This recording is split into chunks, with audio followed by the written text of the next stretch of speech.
You know, I always remember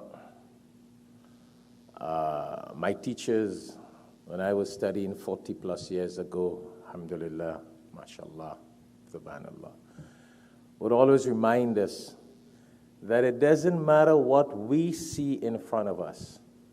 We see our career, we see our properties, we see our businesses, we see our wives, we see our children, we see everything. But there is something we don't see. But that is before all these things that we see. Yeah? And that is death. We know that there is death, but we don't see when it's coming, really. Yeah. We prepare for everything. Oh, yeah, we're preparing for sicknesses 10 years down the road, not knowing that we may die without getting sick. Is there a condition that we have to get sick to die? No condition like that. No. So we prepare for that, we prepare for this, we prepare for this accident, this incident, and everything. But the thing that is most sure right in front of us, we don't see it. You know how we don't see our own eyes?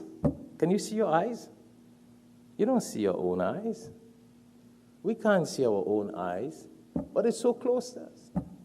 We see through our eyes everything else, but we cannot see the eyes that see everything else. How interesting this life is. How interesting. Well, that's the phenomenon of life. That's the philosophy. You know, sad, but that's the reality.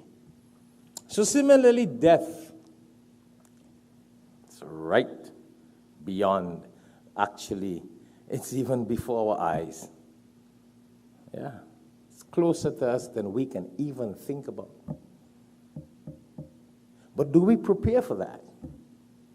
And that is what we were reminding ourselves about 2 weeks ago, the preparation for it.